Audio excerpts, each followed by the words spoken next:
Assalamualaikum warahmatullahi wabarakatuh. Hai teman-teman, perkenalkan kami dari kelompok 9 yang beranggotakan 1. Yasinta Masitowati NIM 058, 2. Siti Zaimah NIM 067, 3. Febri Dwi Damayanti NIM 076, dan 4. Sigit Cahya Setiawan NIM 088. Pada kesempatan kali ini, kami akan memaparkan materi mengenai lembaga ekonomi desa, kelompok usaha bersama, dan gabungan kelompok usaha bersama. Langsung saja simak pembahasan materi berikut ini. A. Pengertian LED atau Lembaga Ekonomi Desa. Nah, dalam rangka meningkatkan kesejahteraan ekonomi masyarakat, khususnya masyarakat desa yang umumnya menengah ke bawah. Nah, pemerintah membentuk sebuah lembaga, yaitu Lembaga Ekonomi Desa. Nah, Lembaga Ekonomi Desa itu adalah lembaga yang berada di tingkat desa atau kelurahan yang bertujuan untuk memberdayakan masyarakat kurang mampu atau kekurangan modal untuk menambah modal usaha. Nah, lembaga ekonomi desa ini umumnya seperti koperasi simpan pinjam. Nah, kegiatannya seperti simpanan wajib, terus rapat anggota tahunan, dan pembagian sisa hasil usaha. Kurang lebih seperti itu. Berikut adalah beberapa peranan lembaga ekonomi desa dalam meningkatkan usaha mikro masyarakat. Antara lain yang pertama, meningkatkan usaha masyarakat melalui pemanfaatan sumber daya lokal. Yang kedua, meningkatkan kemampuan teknis usaha atau produksi, manajemen dan penguatan kelembagaan ekonomi masyarakat miskin. Yang ketiga, meningkatkan efektivitas dan kontinuitas program sehingga masyarakat atau kelompok sasaran menjadi lebih mandiri.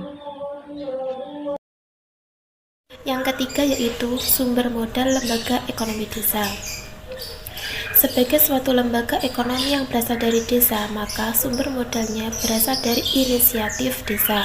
Tetapi tidak menutup kemungkinan desa dapat mengajukan pinjaman modal kepada pihak lain. Menurut Undang-Undang Desa Pasal 72 Ayat 1, sumber modal lembaga ekonomi desa yang pertama yaitu bersumber dari pendapatan asli desa.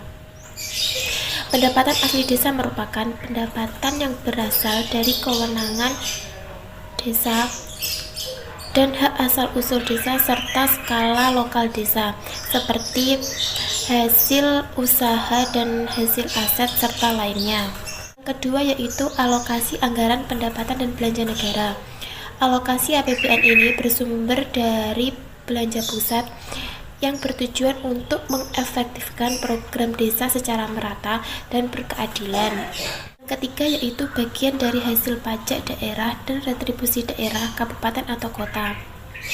Hasil bagian dari pajak daerah dan retribusi daerah, kabupaten atau kota ini berkontribusi 10% dari pajak daerah dan retribusi daerah yang berlaku. Keempat yaitu alokasi dana desa yang bersumber dari dana perimbangan yang diterima kabupaten atau kota. Dana perimbangan merupakan dana yang bersumber dari pendapatan APBN dan digunakan untuk mendanai kebutuhan daerah atau kota. Kelima yaitu bantuan keuangan dari anggaran pendapatan dan belanja daerah provinsi dan anggaran pendapatan dan belanja daerah kabupaten atau kota. Bantuan keuangan dari anggaran pendapatan dan belanja negara daerah provinsi dan anggaran pendapatan dan belanja daerah kabupaten atau kota ini dilakukan oleh pemerintah sesuai dengan peraturan yang telah berlaku. Yang terakhir yaitu hibah dan sumbangan yang tidak mengikat pihak ketiga. Pendapatan yang bersumber dari hibah dan sumbangan ini diterima oleh bendahara desa beserta bukti yang lengkap dan sah, seperti bukti penerimaan atau kwitansi penerimaan. Administrasi LED. Sesuai dengan Undang-Undang Nomor 6 Tahun 2014 tentang Desa, salah satu kewajiban pemerintah desa adalah menyelenggarakan tertib administrasi yang mampu berfungsi sebagai sumber data dan informasi dalam penyelenggaraan pemerintahan di desa. Sesuai dengan ketentuan perundang-undangan, jenis-jenis administrasi dibagi menjadi 5. Yang pertama ada administrasi umum.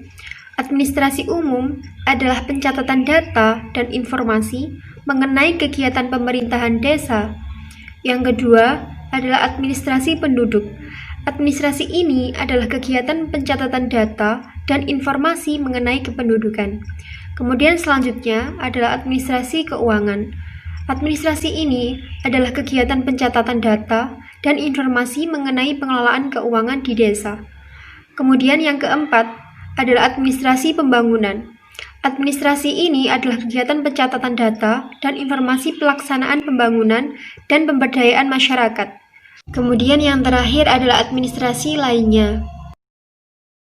Selanjutnya adalah pembentukan lembaga ekonomi daerah. Pelembagaan usaha ekonomi masyarakat di pedesaan dipandang penting dalam perspektif bangunan kedaulatan ekonomi masyarakat di desa. Salah satunya untuk memperkuat daya saing dan daya tawar objek ekonomi di masyarakat. Ada 2 pilihan bentuk strategis yang dapat dikembangkan oleh masyarakat di pedesaan.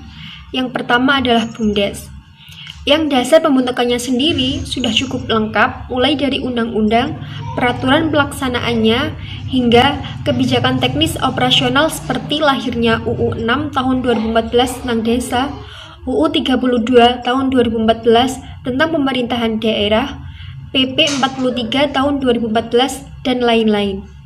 Kemudian, yang kedua adalah koperasi. Koperasi ini merupakan badan hukum usaha yang bukan hanya diakui oleh negara, tetapi juga diakui oleh dunia. Kedua bentuk kelembagaan usaha tersebut memiliki kecocokan untuk diterapkan di wilayah pedesaan, dengan alasan yang pertama adalah memiliki landasan konstitusional dan hukum yang jelas dan tegas. Dan yang kedua adalah termaktub dengan jelas dalam kebijakan pemerintah, baik di tingkat nasional, daerah, hingga ke pemerintahan desa. Dan yang ketiga adalah kedua bentuk kelembagaan tersebut mensyaratkan dengan tegas keterlibatan warga sebagai pelaku aktif di dalamnya. Kelompok usaha bersama. Program kelompok usaha bersama adalah salah satu media pemberdayaan yang diciptakan untuk membangun kemampuan warga masyarakat keluarga miskin dalam memecahkan masalah, memenuhi kebutuhan, dan mengembangkan potensi guna meningkatkan kesejahteraan sosial. Secara sosial, KUB menjadi wadah bergabungnya warga masyarakat keluarga miskin sehingga memungkinkan mereka melakukan interaksi sosial yang positif dan demokratis.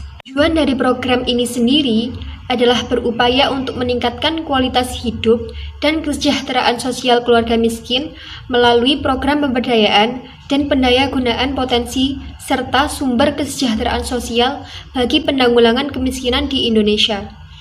Sasaran program ini adalah keluarga fakir miskin yang tidak mempunyai sumber pencaharian atau memiliki pencaharian tetapi sangat tidak mencukupi untuk memenuhi kebutuhan dasar. Tujuan lain dari program ini adalah melayani kebutuhan masyarakat dengan sebaik-baiknya yang dilaksanakan dengan pembentukan departemen atau dinas yang melaksanakan program. Pembentukan kelompok usaha bersama. Pembentukan kelompok ini harus berincikan nilai dan norma budaya setempat, harus sesuai dengan keberadaan sumber-sumber dan potensi yang tersedia di lingkungan setempat, juga harus sesuai dengan kemampuan SDM yang ada. Gabungan kelompok bersama. Gabungan kelompok bersama merupakan pengembangan dari KUB dan merupakan bagian yang tak dapat dipisahkan dengan sistem pemberdayaan program BUMN-KK. Dengan adanya GKUB sendiri, maka keberlanjutan dan kemanfaatan KUB akan lebih dirasakan oleh anggota KUB. Manfaat dari GKUB sendiri, yang pertama adalah memperoleh sarana produksi, memperoleh modal lebih besar, memperbesar skala usaha, kemudian memperlancar dan memperluas pemasaran produk anggota KUB, memperoleh informasi yang dibutuhkan, dan masih banyak yang lainnya.